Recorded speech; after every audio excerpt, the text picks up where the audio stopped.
Hello friends, welcome my YouTube channel Abhay study classes में। आज की इस वीडियो में हम बात करने वाले हैं ओम का नियम। यह क्वेश्चन 2026 बोर्ड यूपी बोर्ड में आ रहा है और यह विज्ञान की फिजिक्स में आएगा और इसमें 5 नंबर का यह क्वेश्चन होगा। जिसे भी 5 नंबर पक्के करने हो तो इस वीडियो को बिल्कुल भी स्किप मत करना और 5 नंबर आपके पक्के होंगे। मैं 100% कह सकता हूं कि इस बार यूपी बोर्ड के फिजिक्स पेपर में यह ओम का नियम 100% आएगा मेरे प्यारे बच्चों, तो इसे जरूर पढ़ें। देखते हैं ओम का नियम क्या है। ओम का नियम तो ओम के नियम के अनुसार क्या कहता है ओम का नियम कि किसी धातु के तार में प्रवाहित विद्युत धारा आई, क्या प्रवाहित विद्युत धारा आई, विद्युत धारा को आई से प्रदर्शित करते हैं। उस तार के सिरों के क्या, उस तार के सिरों के मध्य विद्युत विभवांतर V के अनुक्रमानुपाती होता है। क्या होता है? V के अनुक्रमानुपाती होता है। जबकि तार का ताप निश्चित होता है। क्या होता है मेरे प्यारे बच्चों? निश्चित होता है। तो क्या है सूत्र? क्या है कि V अनुक्रमानुपाती I, हम इसको क्या बोलते हैं? अनुक्रमानुपाती। क्या है? अनुक्रमानुपाती। और यह V अनुक्रमानुपाती I बटे I, ठीक है, बराबर R होता है। या फिर इसको इधर ले आओ V को और इसको, ये बटे में है तो गुणे में चला जाएगा, ठीक है। यहाँ पर तो I इंटू R। अब जहां क्या है V विद्युत विभवांतर है। आपसे पूछा जाए कि V क्या है तो विद्युत विभवांतर है, ठीक है। और I क्या है? तार में प्रवाहित विद्युत धारा। अभी मैंने बताया कि धातु के तार में प्रवाहित विद्युत धारा I से, ठीक है। तो वही बताया गया है कि प्रवाहित होने वाली विद्युत धारा I से डिनोट करते हैं, ठीक है। लिखते हैं अनुक्रमानुपाती नियतांक, R से अनुक्रमानुपाती नियतांक, और इसको भी अनुक्रमानुपाती नियतांक कहते हैं, ठीक है। यहाँ तक समझ में आ गया होगा। तो चलिए अब देखते हैं ओम के नियम का सत्यापन कैसे करें। ओम के नियम का सत्यापन। ओम का नियम धात्विक चालकों और मिश्र धातु के चालकों के लिए ही लागू होता है। ये बात समझ में आ गई होगी। क्या मैंने कहा बच्चों कि ओम का नियम धात्विक चालकों और मिश्र धातु के चालकों के लिए ही लागू होता है यदि परिपथ में लगाए गए विभवांतर V व धारा I, विभवांतर V व धारा I के मध्य एक ग्राफ खींचे तो एक सरल रेखा प्राप्त होती है। क्या होती है? एक सरल रेखा प्राप्त होती है। तो चलिए अब ग्राफ खींच कर देखते हैं क्या प्राप्त होता है। क्या मैंने कहा कि यदि परिपथ में लगाए गए विभवांतर V व धारा I के मध्य एक ग्राफ खींचते हैं तो हमें क्या होता है? एक सरल रेखा प्राप्त होती है। तो कैसे? देखिए, ये हुआ विभवांतर और ये हुआ विभवांतर है और इसे हम मानेंगे धारा I। इसके मध्य, इसके यहाँ पर से क्या खींचे? एक ग्राफ खींचते हैं तो क्या हमें प्राप्त होता है? एक सीधी रेखा प्राप्त होती है। तो समझ गए होंगे, ठीक है यहाँ तक। तो ये क्या होगी? यहाँ विभवांतर है तो क्या होगा? यहाँ पर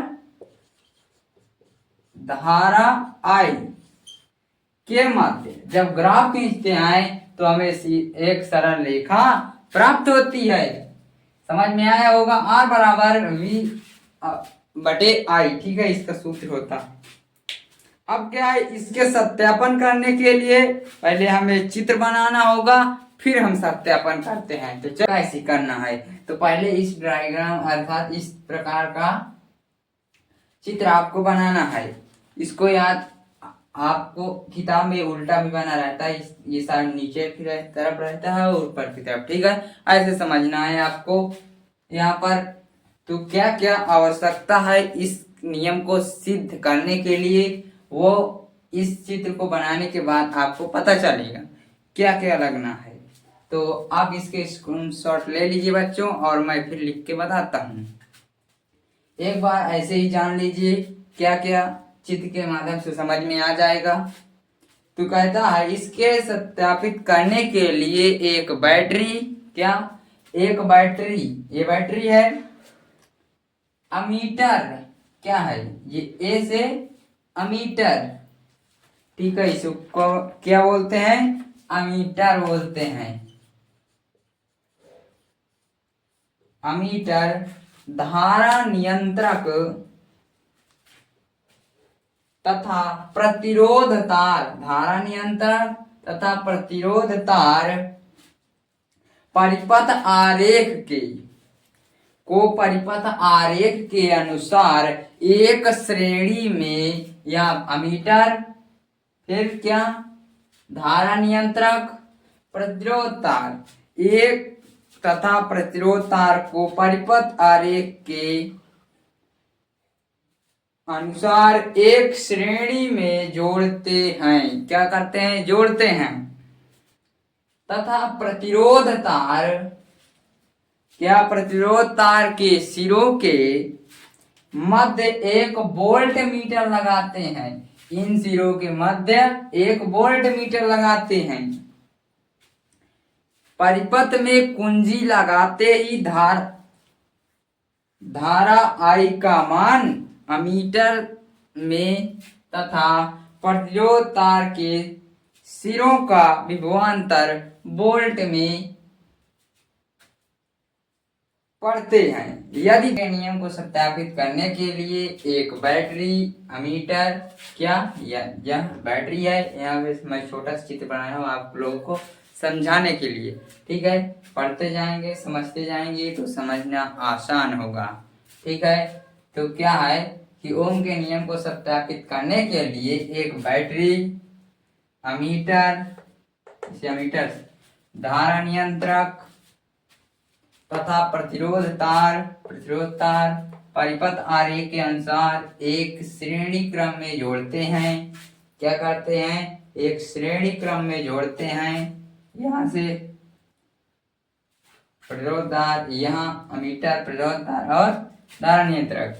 प्रतिरोध तार के सिरों के मध्य वोल्ट मीटर लगाते हैं। सिरों के मध्य वोल्ट मीटर लगाते हैं। परिपथ में कुंजी लगाते ही, कुंजी ये है,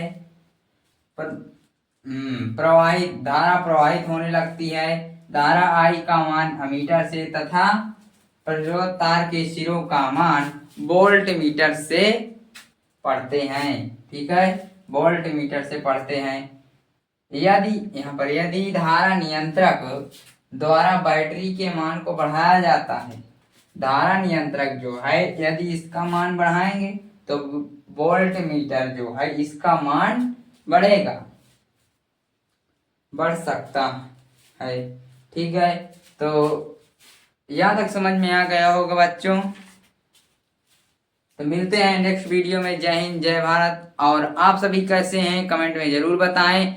इस वीडियो को दोस्तों के साथ शेयर जरूर करें। यह 2026 बोर्ड परीक्षा में आ रहा है ओम का नियम। समझ में आ गया हो तो लाइक करें एंड सब्सक्राइब करें।